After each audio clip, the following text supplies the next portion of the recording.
मेंढक की इस बात को हमेशा याद रखना, जीवन में कभी भी असफल नहीं होगे।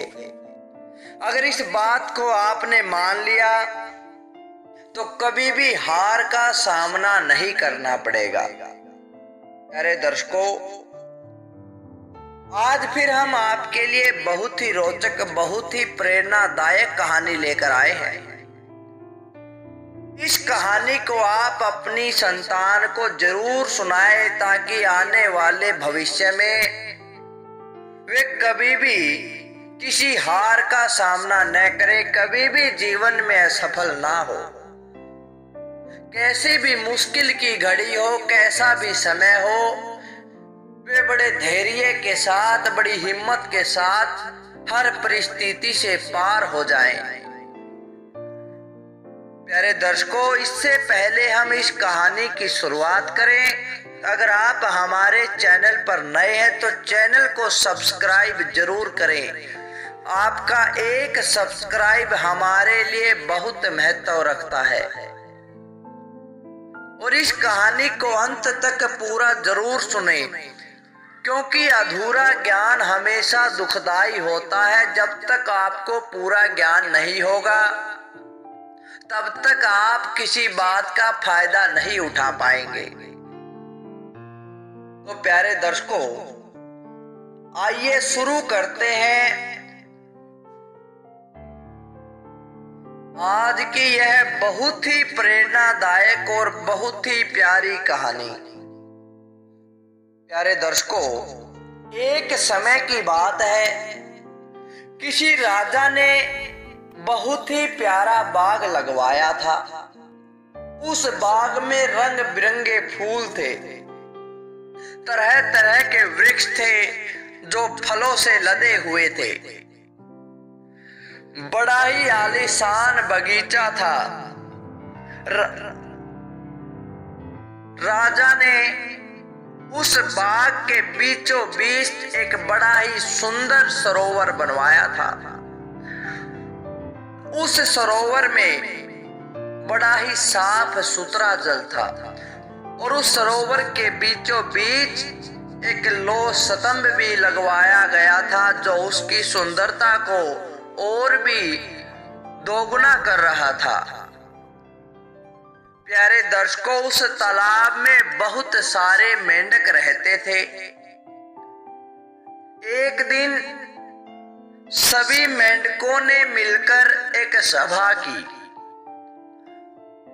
और सभा में यह निर्णय लिया गया कि क्यों न मेंढकों की रेस लगवाई जाए। मेंढकों की रेस को आयोजित किया जाएगा और एक एक करके सभी मेंढकों से इस बारे में सलाह ली गई और सभी ने हाँ कर दी।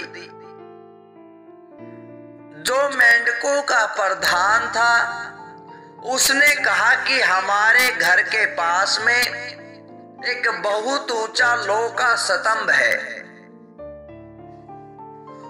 उसी के ऊपर मेंढकों की रेस की जाएगी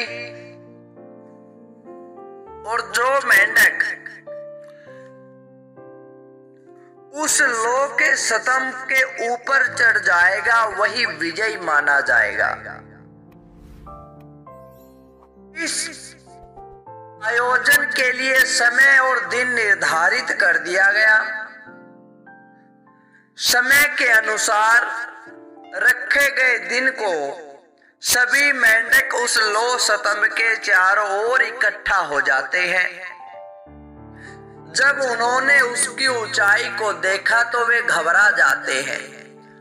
किसी ने कहा कि यह तो बहुत ऊंचा है और किसी ने कहा कि इस पर चढ़ना तो नामुमकिन है। कुछ कहने लगे कि इस पर चढ़ना तो शायद मूर्खता ही होगा क्योंकि इसके ऊपर पहुंचना तो असंभव है। अब एक दो मेंढक उसके ऊपर चढ़ने लगे, किंतु पानी में खड़े होने के कारण उस लौह स्तंभ पर नीचे से कुछ चिकनाई लगी हुई थी, जो चिकनाई पानी की काई की वजह से हो गई। कुछ मेंढक थोड़ा बहुत तो उस पर चढ़े, किंतु फिर से नीचे गिर गए।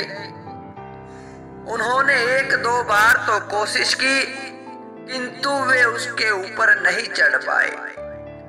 अब तो सभी ने हार मान ली कि आज के बाद ऐसे किसी भी रेस के आयोजन को नहीं किया जाएगा,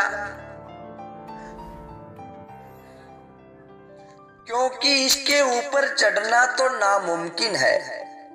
किंतु तभी उन सभी मेंढकों की भीड़ में एक छोटा सा बच्चा मेंढक सामने आ गया और कहने लगा कि मैं भी इसके ऊपर चढ़ने की कोशिश करता हूँ।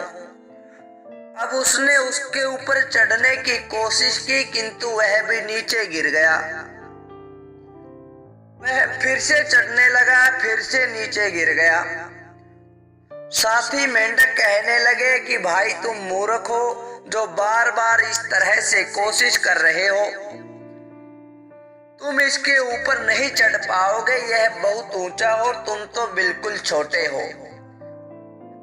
अब उसने फिर से कोशिश की और फिर से ऊपर चढ़ने लगा।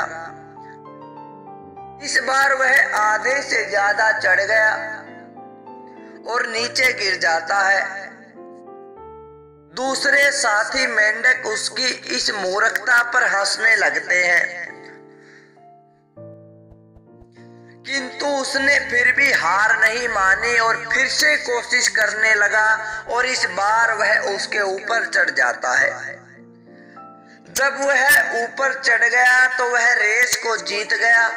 नीचे खड़े हुए मेंढक कहने लगे कि भाई तूने ये असंभव कार्य कैसे किया, तू कैसे जीत गया, तेरे अंदर इतनी हिम्मत कहां से आई, इतना हौसला कहां से आया, तू तो हम सभी मेंढकों में महान है, तूने असंभव कार्य को संभव करके दिखा दिया। इतना पूछने पर उस मेंढक ने कोई जवाब नहीं दिया, किंतु तभी पीछे से आवाज आई कि भाई जो ये मेंढक जीत गया है, आप इससे जो पूछ रहे हैं यह बता नहीं सकता, क्योंकि यह मेंढक बहरा है। इस मेंढक को किसी प्रकार की कोई आवाज सुनाई नहीं देती। तो प्यारे दर्शकों, यही हाल हमारा है। जब तक हम दुनिया की बात सुनते रहेंगे तब तक हम सफल नहीं हो सकते। दुनिया वाले हमें पीछे खींचने की कोशिश करते हैं ताकि हम आगे ना बढ़ जाएं।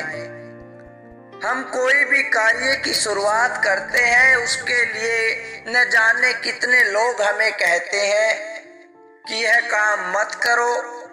वे पीछे खींचने का न जाने कितना प्रयास करते हैं, किंतु सफल वही होता है जिसको खुद पर भरोसा हो। खुद के भरोसे उस मेंढक की है उस सतम पर चढ़ जाए, सफलता को हासिल करके ही दम ले। जब तक तुम दुनिया की बातें सुनना बंद नहीं करोगे तब तक तुम सफल नहीं हो सकते। यदि तुम मेंढक की तरह बहरे हो जाओगे तो तुम भी एक दिन सफल जरूर हो जाओगे। तो प्यारे दर्शकों, मेंढक की इस सीख से आप समझ भी गए होंगे। इस कहानी को आप अपने बच्चों को जरूर सुनाएं ताकि वे भविष्य में एक सफल इंसान बन सके। किसी भी परिस्थिति में वे घबराए नहीं। दुनिया वाले चाहे उन्हें लाख रोकने की कोशिश करें, किंतु वे रुके नहीं। तो प्यारे दोस्तों, यह थी आज की कहानी। अच्छी लगी तो लाइक करें, शेयर करें और कमेंट के द्वारा हमें जरूर बताएं। धन्यवाद दोस्तों।